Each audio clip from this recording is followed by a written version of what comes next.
पुजारी की पत्नी के जाने के बाद महिमा ने दरवाजा अंदर से बंद कर लिया और वो वापस आकर अपने बेड पर लेट गई और सोते हुए रजत को मुस्कुराकर देखने लगी।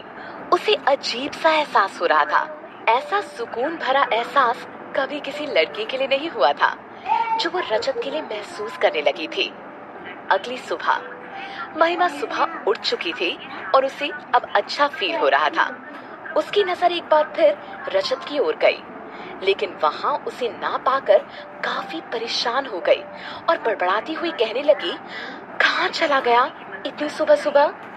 सोच उसने दरवाजे पर नजर डाली। दरवाजा खुला देखकर उसने कुछ सोचा और वो भी दरवाजे से बाहर निकली।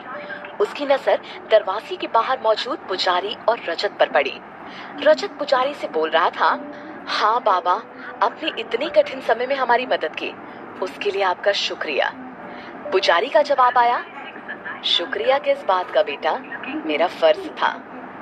रजत ने अपने पॉकेट से कुछ पैसे निकाले और पुजारी को देते हुए कहने लगा, बाबा आप इसे रखिए। पुजारी हिचकिचाते हुए बोला, बेटा आप कैसी बातें करते हो, मैं आपसे पैसे नहीं ले सकता। मैंने जो कुछ किया इंसानियत की खातिर किया। रजत ने पुजारी का हाथ पकड़कर कहा, बाबा मैं आपकी सोच का सौदा भी नहीं कर सकता। मैं तो बस समीक्षा से आपको देना चाहता हूँ। अगर आप पैसे रखेंगे तो मुझे अच्छा लगेगा। दरवाजे के पास खड़ी महिमा उनकी सारी बातें सुन रही थी। उसकी बात सुन महिमा ने खुद से बात करते हुए कहा, सचमुच 100% परफेक्ट। सोच वो मुस्कुराकर उनकी ओर देखने लगी। पुजारी ने उससे पैसे ले लिए और उसके सर पर हाथ रखकर बोला, हमेशा खुश रहो बेटा। इसी दौरान रजत की नजर दरवाजे के पास खड़ी महिमा पर पड़ी। उसे देखते ही उसने मुस्कुराकर कहा, आर यू ओके? उसने हाँ में सर हिलाया और वो रूम से बाहर आ गई। इसी दौरान वहाँ पुजारिन भी पहुंची और महिमा को देखकर उसने कहा, अब कैसा महसूस कर रही हो बेटी? उसकी बात सुन महिमा ने जवाब दिया, मैं बिल्कुल ठीक हूँ। आप लोगों ने हमारी मदद की, उसके लिए बहुत शुक्रिया। उसकी बात सुन पुजारी और पुजारिन एक दूसरे की ओर मुस्कुराकर देखने लगे। रजत ने अपने हाथ में पहनी हुई घड़ी में समय देखा और महिमा से बोला, मुझे लगता है अब हमें रिसोर्ट के लिए निकलना चाहिए। महिमा ने भी हाँ में सर हिला दिया। वहाँ मौजूद पुजारी बोली, बेटा अगर मेरी कोई भी बात तुम्हें बुरी लगी हो तो मैं उसके लिए माफी चाहूंगी। अकेले पहाड़ों पर रहती हूँ, इसीलिए मुझे थोड़ा सख्त होना जरूरी है। उसकी बात सुन रजत उसका हाथ पकड़कर बोला, माँ आप बहुत अच्छी हैं, अब हमें निकलना होगा। बोल उन्होंने पुजारी और पुजारिन से विदा ली और निकल पड़े वापस अपनी मंजिल पाने के लिए। दूसरी ओर विशाल और अदिति रात भर परेशान रिसोर्ट के बाहर बैठे हुए थे।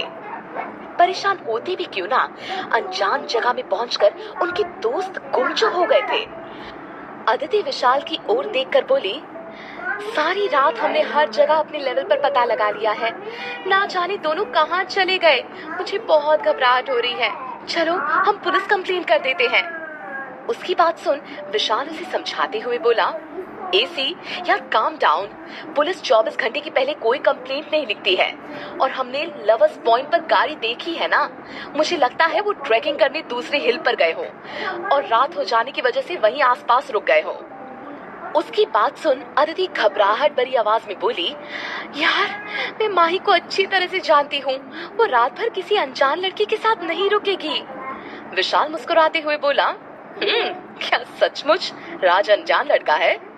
और उधर रजत महिमा का हाथ पकड़कर ऊंचे नीचे रास्ते में आगे बढ़ा चला जा रहा था कि इसी दौरान महिमा का पैर झाड़ियों के बीच फंस गया और वो गिर पड़ी। उसे गिरते ही रजत उसके पास पहुंचकर बोला, माही आर यू ओके?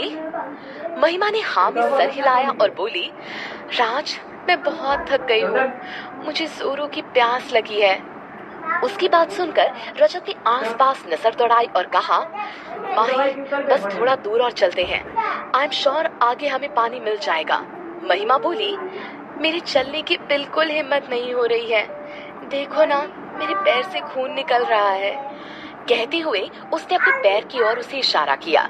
रजत ने जैसे ही उसके पैरों की ओर देखा वो बोल पड़ा, ओ माय गॉड माही, तुम्हारे पैर में बहुत जोरों की चोट लग गई। दर्द के मारे महिमा की आंखें नम होने लगी। रजत उसके आंसू पोंछते हुए बोला, परेशान मत हो, मैं हूं ना। उसने आसपास अपनी नजर दौड़ाई और भागकर एक पेड़ के पास पहुंचा। वहां से उसने कुछ पत्ते तोड़े। उसे ऐसा करते भी महिमा हैरान होती हुई मन में सोचने लगी, क्या सचमुच यही मेरा मिस्टर परफेक्ट है जो मेरी लाइफ में आने के लिए वेट कर रहा है। इसी दौरान रजत उसके पास पहुंचा और उसकी आंखों में आंखें डालकर बोला, मैंने माँ जी को इसी पत्तों से तुम्हारा इलाज करते देखा था। जब तुम बेहोश थी उन्होंने बताया था इस पत्ते को चोट वाली जगह में रखने से दर्द कम हो जाता है। महिमा बच्चों की तरह चहकती हुई बोली, यू मीन पेन किलर? उसकी बात सुन रजत ने हाँ में सर हिला दिया और बोल पड़ा, अगर हम कुछ दिन और इस जंगल में रह जाए ना तो सचमुच मैं राज से टार्जन बन जाऊंगा।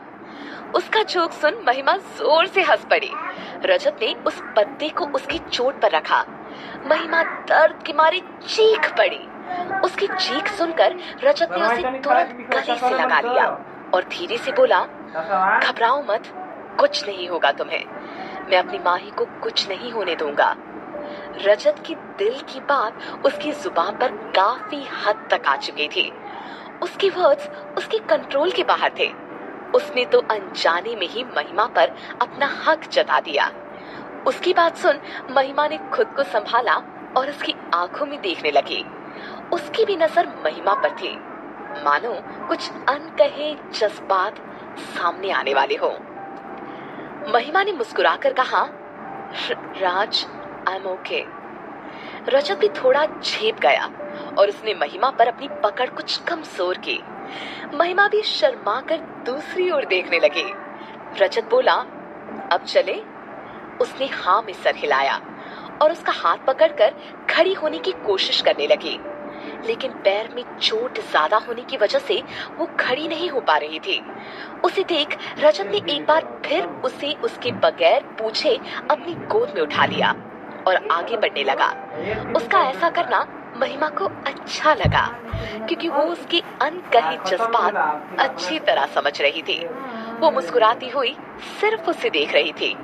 इस बात से अनजान उसका मिस्टर परफेक्ट आगे चला जा रहा था। कुछ सोचकर रजत ने उसकी ओर देखकर कहा, आई एम सॉरी। महिमा हैरान होती हुई बोली, सॉरी क्यों? इस पर रजत बोला, मैंने कल पुजारी जी के सामने झूठ कहा था कि हम पति पत्नी हैं। अगर मैं ऐसा ना कहता। वो अपनी बात पूरी नहीं कर पाया।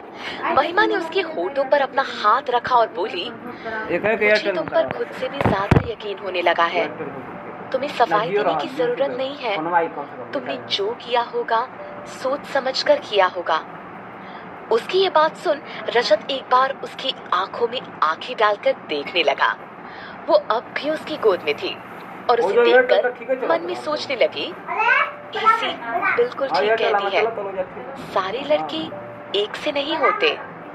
सोच किसी ख्यालों में गुम होने लगी। जंगल से दोनों बाहर की ओर आ चुके थे। रजत उसे एक बड़ी पत्थर पर बैठाते हुए बोला, माही तुम यहाँ बैठो, देखो हम जंगल से बाहर आ चुके हैं। महिमा एक बड़े पत्थर पर बैठ गई। इसी दौरान रजत की नजर झील पर पड़ी जो कि वही पत्थर के करीब थी।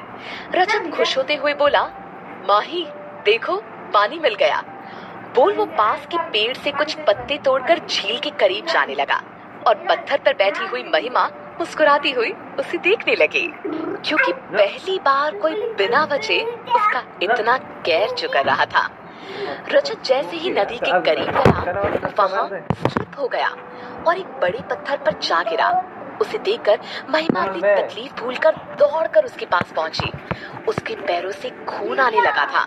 महिमा के चेहरे का रंग उड़ गया और हड़बड़ाकर बोली, राज तुम ठीक हो ना? तुम्हें कुछ हुआ तो नहीं ना? तुम देखकर क्यों नहीं चलते? देखो कितनी चोट लग गई। उसकी बात सुन रजत अपने पैर पर लगी चोट को देखकर बोला, माही डोंट वरी, मैं बिल्कुल ठीक हूँ और जरा सी चोट है। कहते हुए मुस्कुराकर महिमा के चेहरे पर अपने लिए आए घबराहट देखने लगा। और संभल कर वो उठकर खड़ा हुआ और महिमा का हाथ पकड़कर उसे भी उसने सपोर्ट देकर सेफ साइड में बैठा दिया और पत्तों में पानी भरकर महिमा को पास किया और दोनों वहां से निकल पड़े। और कुछ देर बाद वो दोनों लवर्स पॉइंट पहुंच गए जहां लोगों की काफी भीड़ थी। महिमा को एक जगह पर बिठाकर रजत बोला, तुम यहाँ बैठो, मैं कार लेकर आता हूँ। बोल वो वहां से जाने लगा। फिर कुछ सोचकर उसने महिमा का हाथ पकड़ लिया और कहा, तुम्हें छोड़कर नहीं जा सकता। उसके वर्ड्स में काफी गहराई थी, मानो वो कुछ और कहना चाहता हो। बोलकर वो महिमा का हाथ पकड़कर गाड़ी के पास पहुंचा और उसे सपोर्ट देकर सीट में बिठा दिया और खुद ड्राइविंग सीट पर आकर बैठ गया। इस दौरान महिमा ने अपनी नजरें एक पल के लिए भी उस पर से नहीं हटाई। रजत ने गाड़ी स्टार्ट की और रिसोर्ट के लिए निकल पड़ा। महिमा की नजरें अब भी उस पर थी और वो मन में सोचने लगी, काश समय आगे बढ़ना ही भूल जाए और पल यही ठहर जाए। लेकिन वक्त तो वक्त होता है, किसी के लिए नहीं ठहरता। कुछ देर बाद वो रिसोर्ट पहुंच गए। रिसोर्ट के बाहर अदिति और विशाल मौजूद थे। उन्हें देखते ही वो दोनों भागकर कार के पास पहुंचे। महिमा और रजत गाड़ी से उतरे। महिमा के पैर पर लगी चोट और उसके सर की चोट देखकर विशाल और अदिति घबराते हुए एक साथ बोल पड़े, ये चोट कैसी? उनके इस सवाल पर रजत और महिमा एक दूसरे की ओर देखने लगे। विशाल ने एक बार फिर अपना सवाल रिपीट किया, माही तुम्हें चोट कैसे लगी? फिर उसने उनके आंसर का वेट किए बगैर ही रजत की ओर देखा। उसके पैरों से भी ब्लड आ रहा था। उसे देखकर विशाल बोला, राज तुम्हारे पैरों से भी ब्लड आ रहा है, क्या हुआ तुम दोनों को? महिमा बोली, तुम लोग क्वेश्चन करोगे या अंदर भी लेकर जाओगे हमें? उसकी बात सुनकर अदिति ने उसका हाथ पकड़ा। विशाल ने रजत को सपोर्ट दिया और रिसोर्ट के अंदर पहुंचे। महिमा के रूम में ले जाकर उन्हें बेड पर बिठा दिया। अदिति ने टेबल पर रखे ग्लास में रजत और महिमा को पानी दिया। विशाल उनके बेड के सामने रखे सोफे पर बैठकर सवालिया नजरों से उन्हें देख रहा था। रजत ने पानी का ग्लास खत्म किया और सारी स्टोरी कह सुनाई। उनकी बात सुन अदिति बोली, थैंक यू सो मच राज, तुमने माही का इतना ख्याल रखा। रजत महिमा की ओर देखकर मुस्कुराने लगा और टॉपिक चेंज करते हुए बोला, गाइस मैं रेडी होकर आता हूँ, मुझे बहुत भूख लग रही है, हम कुछ खाते हैं, तुम लोग कुछ ऑर्डर करके रखो। बोल वो वहां से उठकर अपने रूम की ओर चला गया। उसके जाने के बाद महिमा बेवजह मुस्कुरा रही थी। उसके जाने के बाद विशाल बोला, मैं रिसेप्शन पर कुछ ऑर्डर करके आता हूँ, तब तक माही तुम भी रेडी हो जाओ। बोलकर वो वहां से चला गया। उसके जाने के बाद एसी बेवजह मुस्कुरा रही महिमा के पास आकर बैठ गई और ठंडी आहें भरती हुई अपने शायराना अंदाज में बोली, किस किस तरह अब मैं छुपाऊं तुम्हें, मेरी मुस्कान में भी तुम नजर आने लगे हो। उसकी बात सुन महिमा का ध्यान टूटा और उसने अपने पास बैठी अदिति की ओर देखकर कहा, एसी तुझसे क्या छुपाना, पहली बार मुझे किसी पर खुद से भी ज्यादा यकीन हुआ है। बोल महिमा चुप हो गई। उसकी खास दोस्त उसे छेड़े बिना कैसे रह सकती थी। अदिति शरारत भरी हंसी हंसते हुए बोली, क्या बात है माही, मुझे तो लगता है तुम गई काम से। महिमा ने अपने सर पर टकली मारते हुए कहा, एसी तुझसे ना बात करना बेकार है, तेरी वजह से ही मेरा इन सब बातों में ध्यान जाने लगा है, स्टूपिड। बोलकर महिमा वॉशरूम की ओर चली गई। उसके जाने के बाद अदिति बेड पर लेटते हुए बोली, माही तू जितना भी छिपा ले छिपा नहीं सकेगी, इश्क छिपाए नहीं छिपता। बोल अदिति जोर जोर से हंसने लगी। दूसरी ओर रजत अपने बेडरूम में पहुंचकर वहां लगी शीशे के सामने जाकर खड़ा हो गया और अपने दोनों हाथ से अपने सर पर हाथ फेरते हुए बोला, राज तूने तो जो सोचा नहीं था वो भी हो गया। मिस नॉन स्टॉप के साथ तूने इतना ज्यादा टाइम अकेले स्पेंड किया। सोचते हुए रजत बेड पर लेट गया और उसे अपनी मिस नॉन स्टॉप की बात याद आने लगी जो उसने कही थी, राज मुझे तुम पर खुद से भी ज्यादा भरोसा है, याद कर रजत जोर से मुस्कुराने लगा और खुद से बात करते हुए बोला, क्या सचमुच माही भी मेरे लिए वही फील करने लगी है जो मैं करने लगा हूँ? इत्तेफाक तो नहीं हो सकता। कुछ देर बाद रजत रेडी होकर अपने रूम से बाहर निकल गया, जहाँ लॉबी में महिमा, विशाल और अदिति के साथ मौजूद थे। महिमा रजत की ओर देखकर बोली, राज सचमुच तुम रेडी होने में बहुत समय लेते हो। इतना समय तो मुझे नहीं लगता लड़की होकर भी। बोल वो जोर से हंसने लगी। उसकी बात सुन वहाँ मौजूद सारे लोग हंस पड़े। अदिति रजत की ओर देखकर बोली, राज मुझे लगता है तुम भी माही के नॉन स्टॉप बातों के हैबिचुअल हो चुके हो। उसकी बात सुन रजत ने सोचा, यही नॉन स्टॉप बातें सुनने के लिए तो मैंने ये ट्रिप बनाई थी। विशाल बोला, गाइस चलो, अंत भला तो सब भला। अब हम रिजॉर्ट के रेस्टोरेंट में चलते हैं। मैंने वहाँ ऑर्डर दे दिया था, हमारा ऑर्डर रेडी हो गया होगा। उसके बाद हम पंचगिरी चलेंगे। बोल विशाल वहाँ से निकल पड़ा। अदिति भी उसके पीछे चली गई, लेकिन महिमा और रजत अब भी लॉबी में मौजूद थे। उन दोनों को एक दूसरे का साथ जो बहुत पसंद आने लगा था।